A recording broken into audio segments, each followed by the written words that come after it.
So welcome to all in manual engineering YouTube channel. तर आजच्या व्हिडिओमध्ये आपण थर्ड इयरचा जो डीएम सब्जेक्ट आहे that is design of machine element त्याचा युनिट नंबर 3 मधील काही इम्पॉर्टंट डेरिव्हेशन आहे तर ते बघणार आहोत.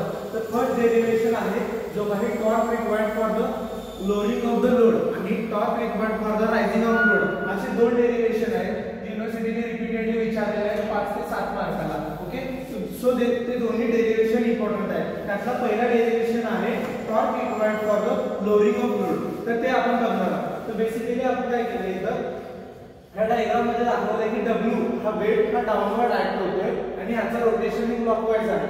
ओके, सो हे रोटेशन दाखवलंय आणि ह्याची रोटेशन होत असताना हा डाऊनवर्ड त्याची एका डायरेक्शन ऑफ मोशन आहे. ओके, या स्क्रूची मोशन कशी आहे, डायरेक्शन ऑफ मोशन त्याची डाऊनवर्ड साइडला आहे. हे आपल्याला डायग्राम मध्ये दाखवायचं आहे. त्यानंतर इकडच्या साइडला एक हँडल आहे. त्या हँडलची लेंथ ही L आहे आणि त्यालाच डाऊनवर्ड एक फोर्स ऍक्ट होतोय तो F आहे. ओके, सो आपण ह्या डायग्राम मध्ये जे काही इन्फॉर्मेशन दाखवलेली आहे त्याला मी सर्वात पहिल्यांदा आपल्याला डिस्क्राइब करायचं. आता बघा इथे ज्यावेळेस आपण हा स्क्रू आहे त्या स्क्रूला आपण पर्टिक्युलर त्याचं एक रिझॉल्युशन केलंय. त्याच्यामध्ये आपण काय केलंय, जो हा डाऊनवर्ड फोर्स ऍक्ट होतोय W हा इथे दाखवलेला आहे डाऊनवर्ड फोर्स. ओके, सो या स्क्रूची मोशन या साइडला आहे. ओके, म्हणजे या साइडला फोर्स ऍक्ट होतोय त्याचा एक्झॅक्टली अपोजिट साइडला फ्रिक्शनल फोर्स आपण होणार. काय तर एखादी जर का व्हेइकल किंवा काहीतरी एखाद्या डायरेक्शनला जात असेल तर एक्झॅक्टली त्याच्या अपोजिट साइडला काय होतं, फ्रिक्शन फोर्स ऍक्ट होतो. सो तो फ्रिक्शन फोर्स μ * L आहे. ओके, त्यानंतर हा एक नॉर्मल आहे आणि एक रिएक्शन आहे ज्या या बॉडीवरती ऍक्ट होत आहे. म्हणजे आपण बेसिकली काय केलंय, हा जो काही स्क्रू आहे ना त्याची इथे एफबीडी काढलेली आहे. ओके, सो हा झाला आपला पाय × dm आणि वर्टिकली हा p झाला. सर ते जे काही आपण यामध्ये दाखवलेलं आहे त्यालाच आपण डिस्क्राइब केलं. आता हा μ * L आहे. μ म्हणजे काय, आपला कोएफिशिएंट ऑफ फ्रिक्शन आहे जे आपण मेकॅनिक्स मध्ये शिकलेलं आहे. ओके, इंजिनिअरिंग मेकॅनिक्स मध्ये. त्यानंतर L म्हणजे काय, नॉर्मल रिएक्शन जे काय होतंय वर्टिकली ऍक्ट होते बॉडीवरती. त्याच्यानंतर R रिझॉल्युशन झाल्यानंतर जो काही रिझल्टंट आहे रिझल्टंट फोर्स आपण म्हणतो तो.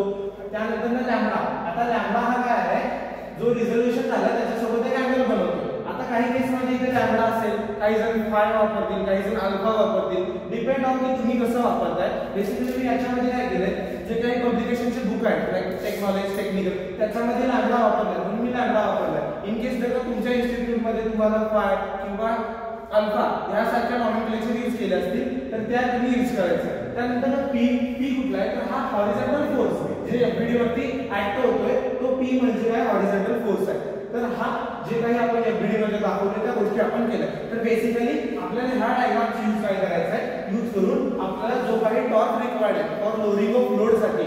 ओके, सो ते डिराइव्ह करायचं आहे. सर्वात पहिला जे आपले मेकॅनिक्स मध्ये आपण शिकलो होतो. ओके, काय, तर summation of f of x is equal to 0, summation of f of y is equal to 0 आणि summation of moment of any point. Okay, any point is equal to 0. तर त्यातले काय करायचे, आपल्याला जो काही summation of f of x आणि f of y आहे त्या दोन्हीचे एका काय करायचंय, समेशन घ्यायचंय, त्याला डिवाइड करायचंय आणि जो आपला रिक्वायर्ड फायनल डेरिव्हेशन आहे तो आपल्याला डिराइव्ह करायचा. हा सिम्पली 5 मार्कासाठी आहे. तुम्हाला डायग्रामला डिस्क्राइब करायची गरज नाही. डायग्राम काढा, ह्या दोन्ही समेशन घेऊन फायनल आपल्याला आउटपुट काढायचं. तर पहिल्यांदा आपण काय करणार आहोत, summation of f of x. Okay, तर आपण काय करायचं, summation of f of x घेतलंय म्हणजे जे काही हॉरिझॉन्टल फोर्स ऍक्ट होणार आहे ते फॉरवर्ड असतील किंवा बॅकवर्ड असतील ते आपण घेतलेलं आहे. आता याच्यामध्ये आपण काय केलंय, जे राईट हँड साइडला फोर्स ऍक्ट होत आहे राईट हँड साइडला म्हणजे काय असणार आहे, पॉझिटिव्ह. आपण बेसिकली कसं करतो, जे राईट हँड साइडला असतील त्याला पॉझिटिव्ह घेतो.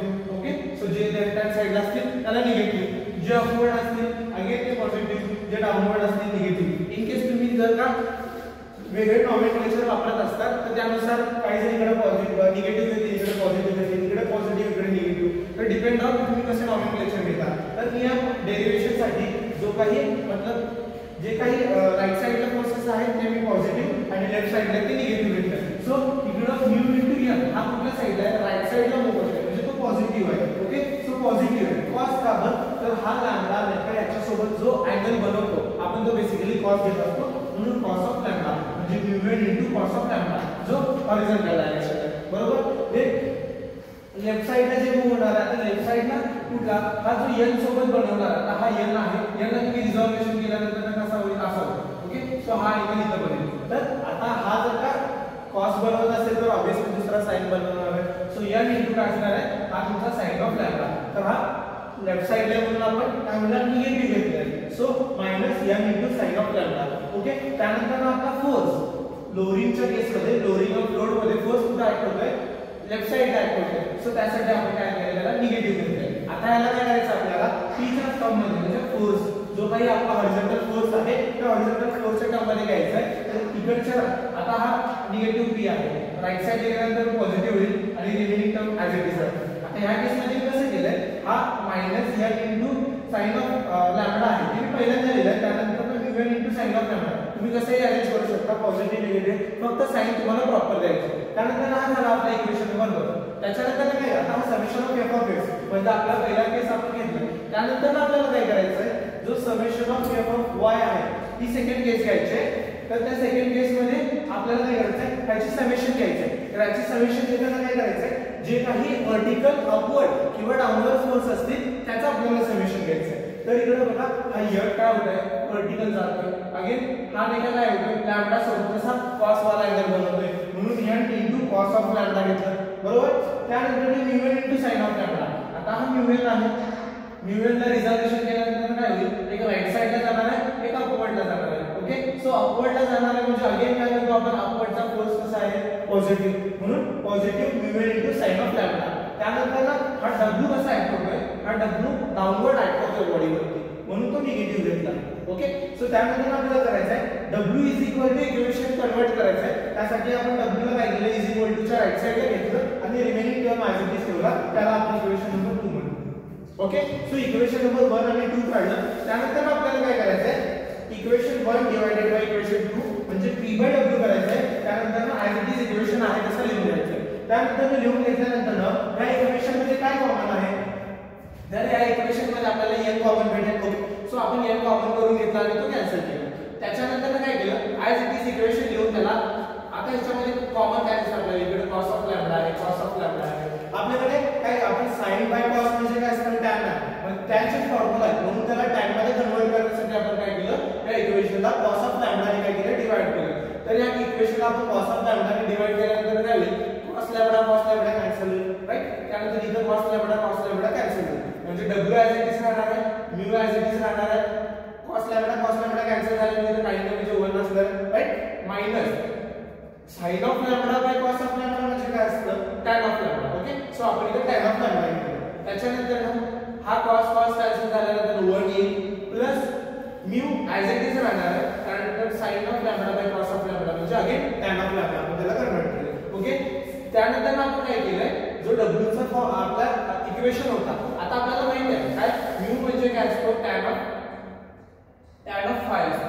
ओके. जो आपण मेकॅनिक्स मध्ये ऑलरेडी शिकलेला आहे, स्टँडर्ड आहे. ओके. सो या केस मध्ये काय आहे, जो आपला म्यू होता त्या म्यूच्या जागी आपण tan ऑफ फाय ठेवलेला आहे आणि ॲज इट इज इक्वेशन कसं त्याला रिराइट केलं. आता इथं म्यू इंटू 1 होता, म्यूच्या जागी काय केलं मी tan ऑफ फाय दिलं. नंतर minus tan of lambda as it is.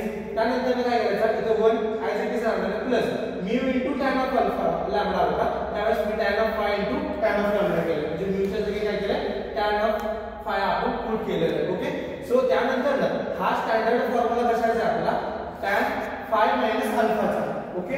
So म्हणून आपण या इक्वेशनला काय केलं, tan फाय मायनस अल्फा ने कन्वर्ट केलं आणि हा इक्वेशन आपल्याला कशासाठी करायचा होता, torque required for lowering of load साठी. तर मग आपला जो टॉर्कचा स्टँडर्ड फॉर्म्युला आहे w इंटू dm/2 त्याला मल्टिप्लाय बाय आपण जो आता डिराइव्ह केलेला आहे tan of phi by lambda ते आपण टॉर्कच्या इक्वेशन मध्ये पुट केलं. बेसिकली हा इक्वेशन आपण डिराइव्ह करण्याचा प्रयत्न केलाय. त्यानंतर जो सेकंड व्हिडिओ असेल, आता इथे torque required for lowering the load आहे, जो नेक्स्ट आपण व्हिडिओ बनवणार आहे ते torque required for hiring of load आहे. हे जे काही 2 डेरिव्हेशन आहेत ते खूप इम्पॉर्टंट आहे. जवळपास हा आणि जो पुढचा डेरिव्हेशन आहे ते युनिव्हर्सिटीने 5 PYQ म्हणजे 5 युनिव्हर्सिटीचे क्वेश्चन पेपर म्हणजे 5 एंड सेमिस्टर एक्झाम झाले, तर त्यामध्ये 3 ते 4 एंड सेमिस्टर एक्झाम मध्ये कंपल्सरी त्यांनी विचारलेला आहे. म्हणजे ह्या डेरिव्हेशनचा आणि पुढच्या डेरिव्हेशनचा एक्झाम मध्ये येण्याची प्रोबॅबिलिटी जास्त आहे. ओके.